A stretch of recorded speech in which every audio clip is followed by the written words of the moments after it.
तो दोस्तों, हाल ही में मैंने पेची नाम की एक फ़िल्म देखी है जो मुझे काफ़ी पसंद आई। ये फ़िल्म एक फ़ोकलोर फ़िल्म है जो कि तमिलनाडु की एक चुड़ैल पर आधारित है। इस मूवी को आईएमडीबी पे 7.5 स्टार एंड रॉटेन टोमेटो पर इसकी रेटिंग अवेलेबल नहीं है। इस मूवी की कहानी शुरू होती है तमिलनाडु के एक जंगल से, जहां हम व्यूअर्स एक कपल को देख पाते हैं जो जंगल में घूम रहे होते हैं। ये जंगल देखने में काफ़ी खूबसूरत होता है और ये कपल जंगल में ही रात बिताने का फैसला करते हैं। हम व्यूअर्स देखते हैं कि आग बुझाने की वजह से ये लड़का जंगल की तरफ चला जाता है। वहीं इसकी गर्लफ्रेंड कानों में ईयरफोन लगाकर गाने सुनने लगती है। ये लड़का जंगल की तरफ बढ़ता है और अचानक से किसी चीज़ से इसका पैर टकरा जाता है और तब वो देखता है कि एक त्रिशूल वहाँ डला हुआ है। वो त्रिशूल को साइड फेंक वहाँ से आगे बढ़ता है और एक पेड़ की डाल को काटने लगता है। हम व्यूअर्स देखते हैं कि पेड़ पर कुल्हाड़ी चलते ही उस जंगल की हवाएं काफ़ी तेज चलने लगती हैं। जैसे ही वो लड़का डाल को तोड़ता है, तो वो लड़का देखता है कि उस डाल पर एक अजीब सी कील ठुकी हुई है। तभी अचानक उस पेड़ में दरार पड़ने लगती है और कोई चीज़ उस लड़के के मुंह पर आ लगती है, जिस वजह से उस लड़के के मुंह पर चोट भी लग जाती है। वो उठकर देखता है तो उसे एक काले रंग की डरावनी गुड़िया दिखाई देती है और आगे हम व्यूअर्स देखते हैं कि एक अदृश्य शक्ति उस लड़के के पीछे भागने लगती है और अचानक से वो लड़का कहीं गायब हो जाता है। अब काफ़ी देर हो जाने की वजह से उस लड़के की गर्लफ्रेंड भी उसे ढूंढने लगती है और तभी वही अदृश्य शक्ति उसे भी उठाकर ले जाती है। मूवी की कहानी आगे शिफ्ट होती है, जहां व्यूअर्स एक परिवार को देख पाते हैं।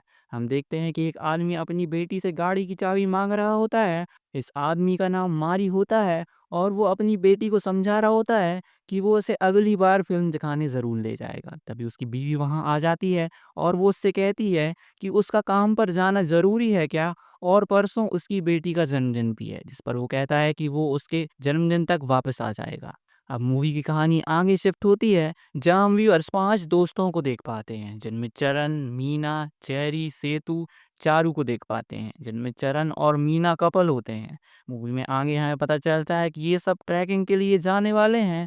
दरअसल ये जंगल रिजर्व फॉरेस्ट होता है और ये एक प्रतिबंधित एरिया था जहाँ किसी को भी बिना परमिशन जाना मना था। मारी इसी फॉरेस्ट डिपार्टमेंट में टूरिस्ट गाइड हुआ करता था और मारी चोरी छुपे इन लोगों को जंगल में ट्रैकिंग पर ले जाने वाला था। अब अगली सुबह सभी दोस्त ट्रैकिंग के लिए निकल जाते हैं और मारी भी इनके साथ गाड़ी में ही था। तभी बीच रास्ते में जब इनकी कार मारी के घर से गुजर रही होती है, तभी मारी की बेटी कार रोककर मारी के गले में एक तावीज़ पहना देती है। अब सभी लोग जंगल के पास पहुंच जाते हैं और आगे चेक पोस्ट होने की वजह से इन्हें गाड़ी वहीं छोड़नी पड़ती है। अब जंगल में आगे बढ़ते ही मारी सभी से कहता है कि आपको जिस किसी को भी कॉल करके कुछ बताना है तो अभी बता दीजिए, क्योंकि यहाँ से आगे जंगल में नेटवर्क नहीं मिलेंगे। इस पर मीना उससे ये पूछती है कि अगर हम किसी मुसीबत में फंस गए तो क्या होगा, क्या तुम्हारे पास वॉकी टॉकी नहीं है।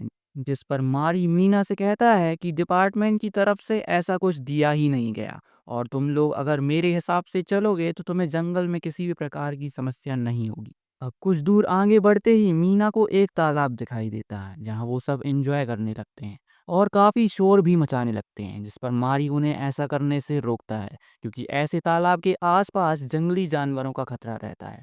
अब ऐसे में मीना और चरण पानी से बाहर आ जाते हैं, लेकिन मीरा को मारी का बार बार रोकना अच्छा नहीं लगता। कुछ देर बाद ये लोग एक जगह पर पहुंच जाते हैं जहां पर रिस्ट्रिक्टेड एरिया का बोर्ड लगा हुआ होता है। वहाँ ढेर सारी घंटियां बंधी हुई होती हैं, जिसको सेतु हाथ लगा देता है और अगले ही पल वो घंटियां पुरानी होने की वजह से नीचे गिर जाती हैं। अब जब मारी ये सब देखता है तो वो कहता है कि हमें यहाँ से नहीं जाना चाहिए, ये खतरनाक जगह है और ऐसा कहते हैं कि यहाँ कोई आत्मा रहती है। अब ऐसा कहते ही मीना का गुस्सा 7वें आसमान पर चला जाता है और वो मारी से कहती है कि क्या तुमने हमें बच्चा समझा हुआ है और तुम हम सभी को हर जगह जाने के लिए मना क्यों कर रहे हो। जिस पर बाकी सब मीना की बातों से एग्री करते हैं और मारी के बार बार कहने पर सभी उसकी बातों को मानकर दूसरी तरफ से जाने लगते हैं। जिस बीच चारू को एक जगह से अजीब सी आवाज आ रही होती है और उसी के पीछे वह सबसे अलग दूसरे रास्ते पर जाने लगती है, जो रास्ता एक खाई के पास जाकर खत्म हो जाता है। और इस तरह वो उस खाई के पास आ गई थी, जहां अगले ही पल उसे ऐसा लगता है कि जैसे किसी ने उसे पीछे से धक्का दिया हो। लेकिन इससे पहले वहां कुछ हो पाता, मारी पीछे से आकर चारू को पकड़ लेता है और चारू इस सोच में पड़ जाती है कि जब वहाँ कोई भी नहीं था तो उसे किसने पीछे से धक्का दिया। हालांकि वो जल्दी इस बात को भूल जाती है जब उसके दोस्त उससे मस्ती मजाक करने लगते हैं। इसी बीच चरण और मीना एक साथ बैठे हुए थे और जेरी अचानक से आकर उनकी फोटो लेने लगता है, जिसको देखकर वो दोनों उठकर वहां से भाग जाते हैं और एक पेड़ के पीछे छुप जाते हैं। जेरी को पहले ये बात समझ में नहीं आती कि पेड़ के पीछे छुपे हुए हैं, लेकिन बाद में मीना को एक पेड़ पर देख लेता है और वो उससे कहता है कि तुम उस पेड़ से बाहर आओ, वहां से तुम्हारी फोटो अच्छी आएगी। जेरी के इतना कहते ही पेड़ की यहाँ से एक चुड़ैल बाहर आती है, जिसको अचानक से देखकर उसे झटका लगता है और तभी कोई हाथ नीचे से जेरी के पैर को खींचता है, जिससे वह अपनी जगह पर ही गिर जाता है। इससे बहुत ज्यादा डर गया था। तभी हम देख पाते हैं कि उसके पैरों पे किसी उंगलियों के निशान बन गए हैं। यानी जो कुछ भी उसके साथ हुआ है वो बिल्कुल सच है, लेकिन वो उन्हें समझाने की कोशिश कर रहा था कि यहाँ पर कोई है। और इस बात को लेकर वो इतना सीरियस हो गया था कि वो अपनी ट्रैकिंग को कैंसिल करके वहाँ से चले जाने की बात करने लगता है। अब जब ये बात सेतु सुनता है तो वो उस पर गुस्सा होकर यह कहता है कि तुम तो हो ही डरपोक, चले जाओ यहाँ से। उस वक्त चारू भी सेतु का साथ दे रही थी, जिस वजह से जेरी गुस्से में दोनों से ये कहता है कि अगर तुम्हारे अंदर हिम्मत है तो तुम दोनों जंगल के अंदर जाकर दिखाओ और जिस जगह पर रिस्ट्रिक्टेड एरिया का बोर्ड लगा है वहां से वापस आकर दिखाओ। अब ये सारी बातें मारी भी सुन रहा था, लेकिन उस वक्त उसकी बात वहां पर कोई नहीं सुनता, जिसके बाद सेतु और चारू जेरी के चैलेंज को सीरियसली ले लेते हैं और एक बड़े से रेड रिबन को अपने साथ लेकर जंगल में आगे बढ़ने लगते हैं। जहां पर वो उस वक्त जिस जगह के पास से गुजर रहे थे वहां पर उस रिबन को बांध रहे थे ताकि वो आगे रास्ता ना भटक जाएं। के बाद वो रेस्ट्रिक्टेड एरिया के बाहर चले जाते हैं। वहां से कुछ ही दूरी पर उनको एक पुराना घर नजर आता है। इस दौरान हम व्यूअर समझ पाते हैं कि उन पर कोई नजर रख रहा है। फिर ये दोनों घर के अंदर चले जाते हैं जहां उन्हें वही श्रापित गुड़िया दिखाई देती है जो शुरुआत में दिखाई गई थी, जिसे चारू अपने हाथ में ले लेती है और उसके साथ सेल्फी लेने लगती है कि तभी उसे अपने पीछे वही चुड़ैल नजर आती है जिसे हमने पहले भी देख रखा है, जिसको देखकर वो बहुत डर जाती है और फिर वो उसे बाहर भी नज़र आती है, जिससे उसकी हालत काफ़ी ख़राब हो गई थी कि एक बार में वह 2 जगह कैसे दिख सकती है। वो सेतु को बताने लगती है कि वहाँ पर एक चुड़ैल है, लेकिन उसे वहाँ कोई नज़र नहीं आता। दूसरी तरफ चरण और मारी को भी इन दोनों की फ़िक्र होने लगती है, इसलिए वो उन्हें ढूँढने लग जाते हैं। जहाँ पर उन्हें बीच रास्ते में चारू घायल हालात में बेहोश मिलती है। जैसे ही वो दोनों उसके पास जाकर उसकी हेल्प करने लगते हैं, तो चारू ज़ोर-ज़ोर से हँसने लगती है और सेतु भी सामने आकर हँसने लगता है, जिससे दोनों समझ जाते हैं कि ये दोनों प्रैंक कर रहे थे और इससे उन दोनों को काफ़ी गुस्सा भी आ जाता है। मारी फिर भी गुस्से में वापस बेस कैंप में आने लगता है, जिसके पीछे चरण भी आ रहा था और तभी वो दोनों नोटिस करते हैं कि सेतु और चारू दोनों पहले से ही कैंप में थे और चारू डर से काँप रही थी, जिसको देखकर उनके दिमाग में ये सवाल आता है कि फिर वो दोनों कौन थे जिन्होंने इनके साथ प्रैंक किया। जिसके बाद पीछे मुड़कर देखने पर चरण को चारू और सेतु, जो कि उसी चुड़ैल के छलावे थे, एक अजीब सी मुस्कुराहट के साथ उनकी तरफ देखते हुए दिखाई देते हैं, जो अगले ही पल गायब हो जाते हैं। यानी कि ये चुड़ैल उनके साथ खेल खेल रही थी। अब ये चीज़ें मारी भी गौर करता है और वो सभी को बताता है कि वो वापस लौट चुकी है। यानी वो चुड़ैल जिसका नाम पेची था, जिसके बाद वो पेची की कहानी सुनाने लगता है। वो सभी को बताता है कि कई साल पहले उसके गांव में एक औरत हुआ करती थी जिसने केरला जाकर काला जादू सीखा था और वो जंगल में अपने अनुयायियों के साथ काला जादू किया करती थी। जिससे हुआ ये कि अचानक से धीरे धीरे उस गांव में बच्चे गायब होने लगे और जल्द ही लोगों को पता चल गया कि ये पेची का काम है और वो उसे रोकने के लिए पहुंच गए। लेकिन वो इतनी शक्तिशाली थी कि उसने कुछ ही पलों में अपनी शक्तियों की हेल्प से सारे के सारे लोगों को खत्म कर दिया। अब जब ये बात गांव के एक साधु को बताई गई तो उन्होंने बताया कि वह शैतान की पूजा करती है और खास करके वह एक तंत्र विद्या कर रही है जिसके अंदर बच्चों की बलि दी जाती है। इससे अमर होने का वरदान मिलता है और पेची को मारा नहीं जा सकता, लेकिन उसे कैद जरूर किया जा सकता है। जिसके बाद साधु की गई बातों को मानकर गांव वाले दूसरी बार पेची पर हमला करते हैं। बाद उसका शरीर तो नष्ट हो जाता है, लेकिन उसकी आत्मा को एक गुड़िया में कैद करके एक पेड़ पर लटका दिया जाता है। हम व्यूअर्स ने मूवी के स्टार्टिंग में देखा था कि कैसे उस लड़के ने उस गुड़िया को पेड़ से नीचे गिरा दिया था और पेची आज़ाद हो गई थी और उन्होंने पेची के शरीर को वहीं नज़दीकी में दफना दिया था, जिस वजह से पेची जंगल के बाहर किसी को कुछ भी नहीं कर सकती थी। जिसके बाद उसका एक इलाका बन गया था, इसलिए वहाँ पर रेस्ट्रिक्टेड एरिया का बोर्ड भी लगा दिया था और ऐसा इसलिए किया गया था ताकि कोई भी उसके अंदर ना जा सके। और बाहर जो घंटियां बनी हुई थी वो पेची को रोकने के लिए ही बनी हुई थी, जो कि सेतु के हाथ लगाने की वजह से नीचे गिर गई थी। और सबसे बड़ी बात ये थी कि यहाँ जो भी कॉफ़ी का प्लांटेशन था उसको भी इसीलिए बंद कर दिया गया था। और अब आपको समझ आया होगा कि मूवी की स्टार्टिंग में राम और उसकी गर्लफ्रेंड के साथ क्या हुआ था। उसको पेची ने ही मार दिया था, लेकिन वे काफ़ी अंदर आ गए थे और चारू और सेतु तो पेची के घर के अंदर भी चले गए थे। अब ये कहानी सुनकर सभी डर जाते हैं और उसी वक्त जंगल से निकलने का फैसला करते हैं। जिसके बाद सभी अपना बैग पैक कर वहाँ से जाने लगते हैं, लेकिन तभी जेरी को पता चलता है कि उसका कैमरा गुम चुका है। इसलिए वो वहाँ से जंगल की तरफ कैमरा ढूंढने निकल जाता है, क्योंकि उसके लिए वो काफ़ी कीमती था। जिस पर मारी उसे 1000 बार रोकता है, लेकिन वो नहीं सुनता। जिसके बाद मारी भी उसके पीछे जाने लगता है और कुछ ही दूरी पर जाकर जेरी को उसका कैमरा मिल जाता है, जिसको लेकर वो वापस लौटने लगता है। पर तभी वो अपने पीछे दो मारी को देखता है, एक वो जो उसके काफ़ी नज़दीक था और एक वो जो उससे काफ़ी दूर खड़ा हुआ था, जिसको देखकर उसे ऐसा लगता है कि पास वाला मारी छलावा होगा, इसलिए वो उसे धक्का देकर दूर भागने लगता है। जबकि असली मारी वो था जो उसके पास खड़ा हुआ था और जो दूरी पर था वो पेची का छलावा था। अब आगे वो डरते भागते हुए उसी घर के अंदर चला जाता है, जहाँ अगले ही पल पेची आकर उसे मार डालती है।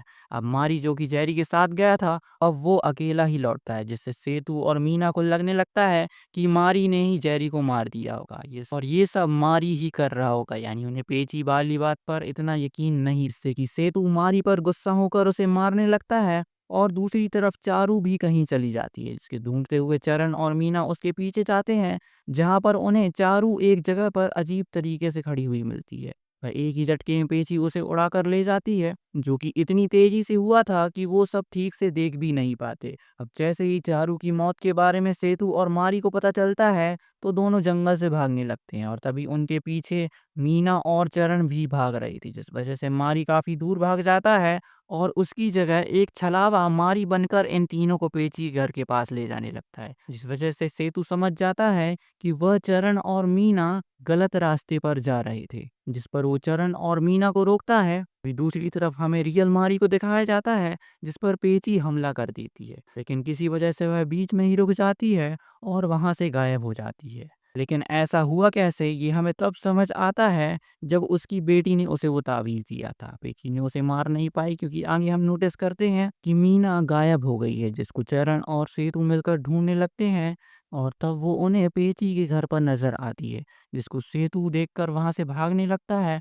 लेकिन चरण मीना को लेने जाता है, लेकिन तभी हम सेतु को देखते हैं, जिसे भागते हुए जेरी घायल अवस्था में नजर आता है, जिसकी मदद करने के लिए सेतु उसके पास जाता है। लेकिन अगले ही पल वो दोनों भी पेची का शिकार बन जाते हैं। वहीं चरण और मीना पीछे की घर से दूर जा रहे थे और तभी उनके सामने मारी आ जाता है, जो कि उनसे कहता है कि हमें जंगल के बाहर जाना होगा और तभी पेची से बच सकते हैं। जिस पर मीना चरण से कहती है कि इसकी बात का विश्वास मत करना, यह भी छलावा हो सकता है। जिस पर मारी कहता है कि मैं कोई छलावा नहीं हूँ, यह ताबीज उसका सबूत है और यह ताबीज उसे साधु जी ने मेरे पूर्वजों को दिया था और इसी वजह से उसके पूर्वज पेची के शरीर को नष्ट कर पाए थे। पेची बहुत ताकतवर थी और उसे मारना लगभग नामुमकिन था, इसलिए इस ताबीज को उसकी शक्तियों का इतना असर नहीं था। लेकिन ये बात सुनने के बाद मीना को उसकी बात पर यकीन नहीं करती, पर चरण के कहने पर वो मान जाती है। जिसके बाद दोनों एक दूसरे का हाथ पकड़कर वहां से भागने लगते हैं, ताकि वो ताबीज उन्हें प्रोटेक्टेड कर पाए। अब जैसे ही वो लोग उस एरिया के बाहर निकलने लगते हैं, तभी मीना का हाथ छूट जाता है और पेची एक पल में ही उसे वहां से उठाकर ले जाती है, जिससे कि चरण बहुत ज़्यादा टेंशन में आ गया था और वो मीना को ढूंढने के लिए वापस चला जाता है। जिस पर मारी उसे रोकने की कोशिश करता है, पर वो उसकी एक भी नहीं सुनता और फिर भी उस एरिया के अंदर चला जाता है। अब आगे जल्दी हमें समझ आता है कि उसका फैसला कितना गलत था, क्योंकि उसके अंदर मीना नहीं मिलती और वो अपने दोस्तों की डरावनी छलावे देख पाता है और तभी उसे पेची मारने आती है। लेकिन उसके करीब आने के बाद ही पेची वहां से चली जाती है और तभी चरण बच जाता है। चरण अपने हाथों को देखता है जिसमें मारी का ताबीज़ उसे दिखाई देता है, क्योंकि भागते वक़्त मारी का ताबीज़ चरण के हाथ में फँस जाता है, जिस वज़ह से चरण बच जाता है। अब चरण जंगल से बाहर आने लगता है, जिस दौरान उसे बीच में मारी का मृत शरीर नज़र आता है, जिसे पेंची ने मार दिया होगा, क्योंकि उसके पास ताबीज़ नहीं था। लेकिन एक बात हम व्यूअर्स को काफ़ी अजीब लगती है कि पेंची रेस्ट्रिक्टेड एरिया के बाहर कैसे आई और उसने मारी को कैसे मार दिया। अब आगे हम व्यूअर्स देखते हैं कि मारी का दोस्त कार लेते हुए आ रहा होता है। चरण उसे रोकता है, लेकिन तब वो अंदर देखता है कि मीना उस गाड़ी के अंदर बैठी हुई है, जिस पर वो काफी शॉक्ड हो जाता है। अगले ही पल मारी का दोस्त उसे पंच मारकर बेहोश कर देता है। अब मूवी के अगले सीन में हम व्यूअर्स देखते हैं कि चरण की आंखें खुलती है तो वो अपने आप को पेची के घर में बंधा हुआ पाता है, जिसके उसके सामने वही आदमी खड़ा हुआ होता है और मीना भी उसके साथ खड़ी हुई होती है। एंड मूवी के अगले सीन में हम व्यूअर्स को मूवी का सबसे बड़ा ट्विस्ट पता चलता है, जहां हमें पता चलता है कि मीना पेची की ही वंशज है और वो उसी के लिए ही काम करती है। मूवी के स्टार्टिंग में उस लड़के की वजह से पेची आज़ाद हुई थी, ये बात मीना की दादी को पता चल गई थी, क्योंकि कहीं ना कहीं शायद से ही वो भी उसी कल्ट से जुड़ी हुई थी और उन्होंने मीना को 13 सेक्रीफाइसेस की बात करी थी। यानी पेची को जो चाहिए था वो उसे पाने के लिए उन्हें शैतान को अभी भी 13 सैक्रिफाइसेस और करने होंगे, क्योंकि पेची खत्म होने से पहले खाली 13 और सैक्रिफाइसेस बचे हुए थे। जैसा कि उस साधु जी ने बताया था कि अगर पेची ने और भी ज़्यादा लोगों का सैक्रिफाइस दिया तो वो अमर हो जाएगी। अब देखो, इन 13 सैक्रिफाइसेस में से 2 लोग तो पहले ही खत्म हो गए, यानी कि राम और उसकी गर्लफ्रेंड, यानी कि वही स्टार्टिंग वाला कपल। अब बचे हुए 11 सैक्रिफाइसेस के लिए ऑब्वियस सी बात है कि पेची वाले इलाके में कोई भी खुद तो जाएगा नहीं और गवर्नमेंट ने इस एरिया को बैन कर रखा है। इस मूवी में पेची की कहानी पूरी नहीं हुई है, मतलब इसका सीक्वल आना भी तय है, जहाँ पर पेची के 6 सैक्रिफाइसेस बाकी हैं। यार ये फिल्म आपको कैसी लगी मुझे जाकर कमेंट सेक्शन में ज़रूर बताइएगा, और अगर आप चैनल पर नए हैं तो हमारे चैनल को सब्सक्राइब ज़रूर कीजिएगा। आप लोग हमारे वीडियोस तो देखते हैं लेकिन चैनल को सब्सक्राइब नहीं करते। खैर, मिलेंगे किसी और वीडियो में, तब तक के लिए गुड बाय।